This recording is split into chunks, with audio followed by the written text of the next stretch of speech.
I mean, I think people kind of take it wrong. You know, for me, it's been more about, you know, that's my goal, is to be, you know, the greatest version of myself that I can be. You know, wrestler, person, you know, someday husband, father. You know, I just want to be the greatest version of myself, and that's really where that started. And I think a lot of people kind of take it out of context that I'm calling myself the greatest ever, whenever really that's just the goal. You know, I set my goal as high as they possibly can be. You know, and that's the greatest, and that's just kind of where that started. So it's not explicitly the greatest ever wrestler. It's just greatest ever. Yeah, that's it. Just in general. Yeah, Okay. just the greatest, you know, version of myself. Mm-hmm. Obviously, with NCAA's coming up next week. Obviously, with NCAA's coming up next week. How do you stamp that Twitter handle? Win. You know, it's pretty simple. You know, obviously I've been there twice, and I've had two, you know, pretty heartbreaking finishes. But you know, I'm as confident as ever going into this one. I'm, you know, even more confident than the last two times I've been to the national championships. You know, I think that I'm a better wrestler than I was the previous 2 years, and I just really I like where my wrestling's at right now. I remember talking to you your freshman year about how NCAA championships were always, you know, the family, your birthday always surrounded it. Now that you've been in a few, go into your third one, what does this time of year mean for you and your family as opposed to when you were just going as a spectator? I've always enjoyed this time of year. You know, it's really, because a lot of the time I'm going to the national championships. You know, in the past it was to watch, and now it's to compete, and it's you know, just the environment. I'm glad that it's going to be back to, you know, probably, you know, full capacity. So it's going to be like a real national championship again. And then if you haven't been to one of those, it's you know, it's a special event. It's probably, you know, I've wrestled in the senior world championships, and it's, you know, I'd say it's a better environment than that. You know, it's just you know, packed arena, and there's nothing like competing there. I mean, yeah, you don't go to a lot of places, a lot of sporting events where teams are openly cheering even when it's someone that's not on their team that's wrestling, because it ultimately has an impact some way, some form, team race, stuff like that. Yeah, it's just you know, I can always just remember, you know, going and the first couple rounds you kind of figure out where everybody's sitting, where all the fans are sitting. You know, you hear Oklahoma State, they have a big win, and you see this crowd of orange stand up, you know, and then Iowa gets a win, you see all this yellow stand up, you know, and it's just, you know, it's really cool. And then as the team race kind of develops, you know, more and more people get into it, and they're cheering for other people, and it's just, you know, it's exciting, you know. And there's always those people there's those wrestlers that, you know, they become kind of fan favorites where everybody's cheering for them, and you know, I think that comes from going out there and just being entertaining, and being an entertaining wrestler, and putting points on the board, and that's you know, that's my goal every time I step out there, is to be entertaining and score as many points as I can. Along those lines, I remember after Jordan Oliver won his last national championship up in Des Moines, it was an young Iowa fan who walked up and asked him for his headgear and whatnot. I mean, you know, when you're talking about wanting any fan base to love you, I mean, where do you think that ultimately comes from? Is it just from winning, or is it just from holding yourself, like you said, as a better person? You know, I think it comes from a lot of things. You know, obviously, winning does a lot. You know, people enjoy watching people win, but there's also people that enjoy people getting beat. So it's there's two sides to it. But you know, I think, you know, I've always been fans of people that, you know, are good people, and they do the right thing, and they carry themselves the right way, and that's you know, I've had a lot of good role models, you know, to look up to, and that's just, you know, I've had a lot of people that help me along the way. From a teammate perspective, you've got two guys in Serber and Carter who haven't wrestled in NCAAs before. So tell me a little bit about, like, how are you excited to see them wrestle, and like what's your kind of thoughts, like seeing your buddies and teammates going out there to wrestle for the first time at NCAAs? Yeah, you know, I've watched Carter wrestle in all kinds of national events, so it's you know, I've been in his corner for a lot of national events too. I've been, you know, right there with him, so it's going to be exciting to see him, you know, go to his first his first national tournament, and I know that it might be a big stage, but he's wrestled on those big stages before, so I think that that shouldn't be too big of a deal for him. He's not really the type of kid that lets that kind of environment get to him. He's gonna go out there and wrestle and compete just like he always does. And for Luke, he's coming off a really great Big 12 tournament, so it's really exciting because he's making those big jumps. It was kind of a hard transition. He didn't grow up being a heavyweight. He grew up kind of a smaller guy, 145, 170, and now he's this is his first year wrestling at the heaviest weight, and it's not easy. I know that if I was wrestling guys that are 40, 60 pounds bigger than me, I probably wouldn't have the same results as I do now. So it's taken a little time to get used to for him, but I think that he's finally figuring it out, and I'm excited to watch him compete. As a leader, has there been any message to Luke to, just because obviously he's had growing pains this year, like you said, he's been in a weight, he's not completely getting out, now he's getting acclimated to, but like early on, was there a message that you were sending to Luke, you got this, you can get better, what was the message? I think that we all believed in him. Obviously that's why he was the guy, really the message to him was just to keep his head up. He knew that, he was a better wrestler than some of the guys that he was losing to, and it just took a little bit to realize what he had to do to win those matches. He couldn't go out there and wrestle like your typical heavyweight, or he's going to stand around and you're hand fighting with guys that are a lot bigger and a lot stronger than you. So he started getting into more wrestling positions, and obviously that led to some more success at the Big 12s. Last few weeks we've seen Mastro barely able to walk, it seems like. He's limping around, but he's still been able to do enough to get a top 10 seed. How impressed have you been with him, just from a mental standpoint, to be able to push through that ankle injury and find himself, third at Big 12s and hopefully a decent spot to be able to get an All-American bid? Yeah, he's had a great year. I think he's only had, 3 losses. That's really, he's still a freshman, so that's a great year for a freshman. He's especially someone who's been battling injuries like that. He showed a lot of grit in a lot of those matches. He scores in the last 10, 15 seconds. In a handful of them, and that's kind of. And I've watched a lot of his matches in high school. When we were recruiting him and stuff, and he's been doing that for a long time. He has a little bit of a clutch gene where he can go get a takedown in the last 10, 15 seconds if he needs to. Sometimes I wish he would do it a little bit, maybe 30 seconds to,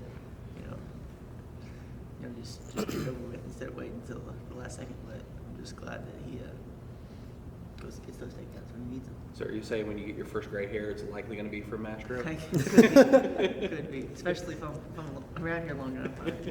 It will be. I asked Coach Smith, and he said what impressed him most the time you were off. He said that want to be a national championship and all that never faded, and that it's part of what brought him here every day. Where was that born? That desire to keep it going then? It's just it's my goals. It's going back to my goals of being the greatest version of myself. It's my goal. I want to be the best possible wrestler that I can be.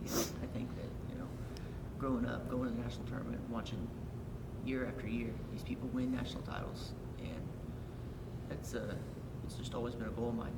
And I'm just really excited that I get the opportunity to go and compete again this weekend. What were some of the battles that you had to fight just kind of internally during that time to keep those goals alive and that desire burning? Well, just whenever you're off the mat, it's hard. Whenever you're not competing, you're not around your team. You're just not. There's really whenever you're just in the room practicing every day, it's hard to keep yourself motivated. But that motivation for me, it never really wavered because I know that my goals are big. Winning a national title, yeah, that's a big goal of mine. But I have goals of winning world titles, winning Olympic gold medals. So at the end of the day, it's a big goal, but it's a stepping stone to even bigger goals for me. Who were some of the people that you leaned on during that time to power through that? Well, obviously, I leaned on my faith a lot.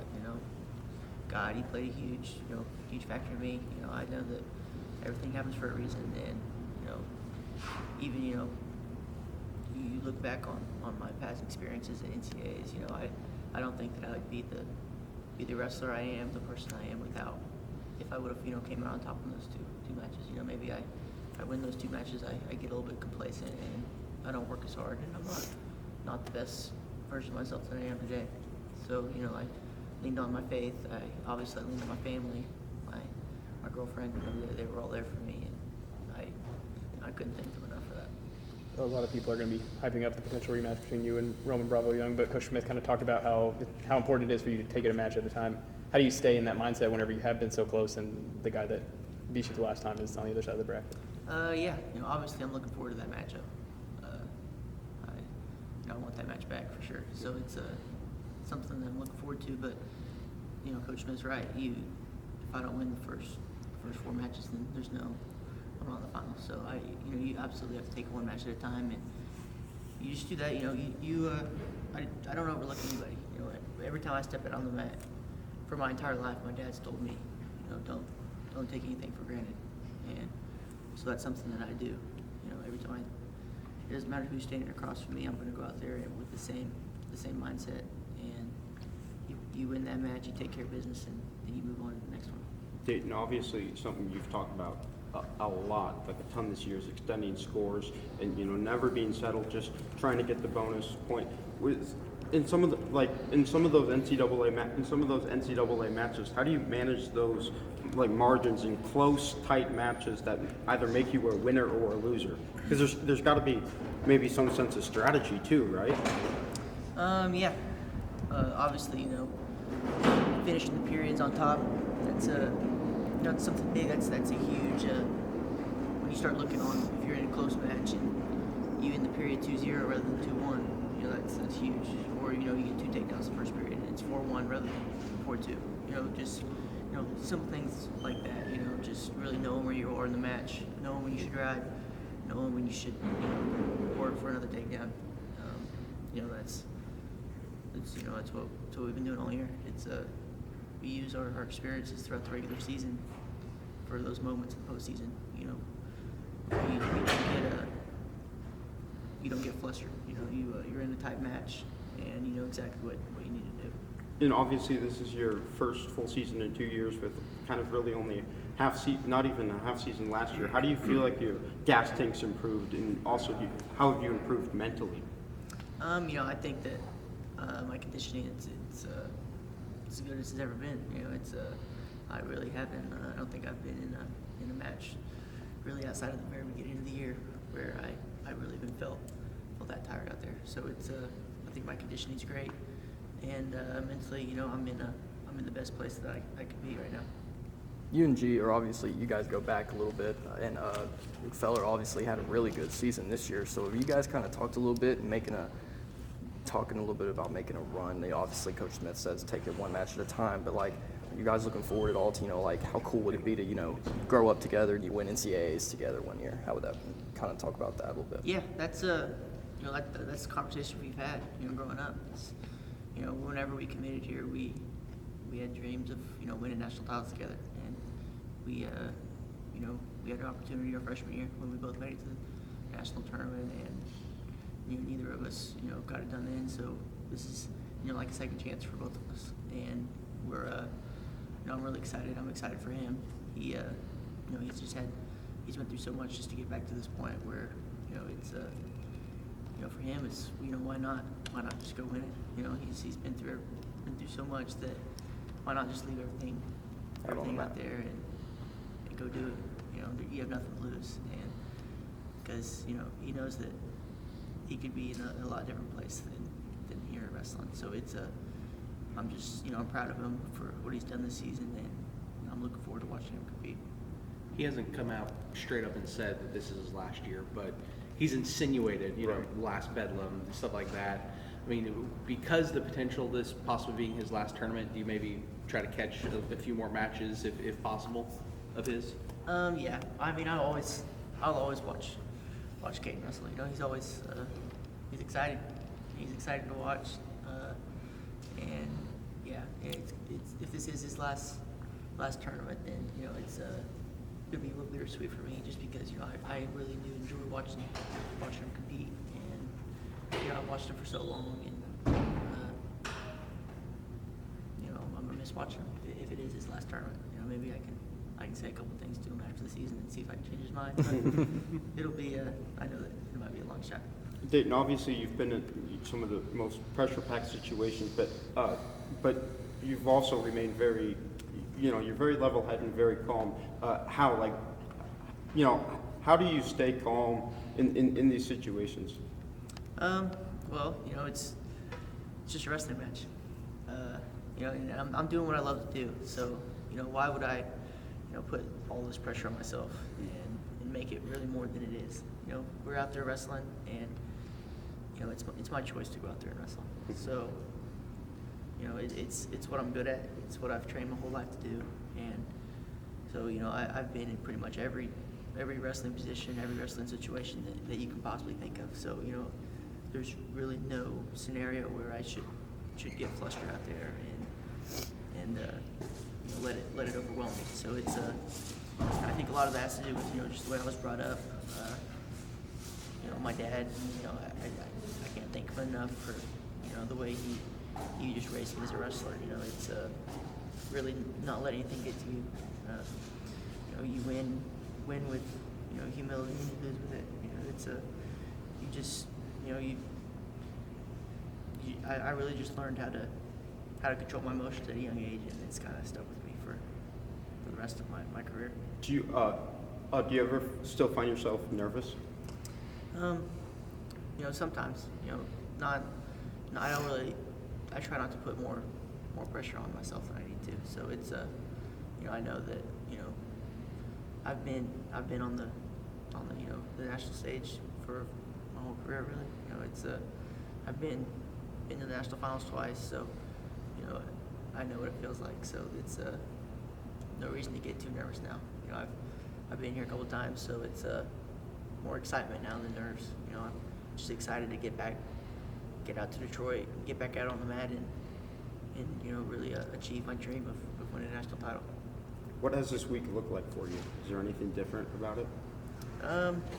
No, you know, nothing really different at all. You know, I've just, you know, we still have, you know, a couple more days of training, and you know, I don't think I need to waste any energy thinking about, you know, what I'm going to be doing in Detroit. You know, right now it's more about, you know, finishing up these last couple workouts and just, you know, fine tuning the small things, and just I'm ready to go. For more information, you can visit TulsaWorld.com.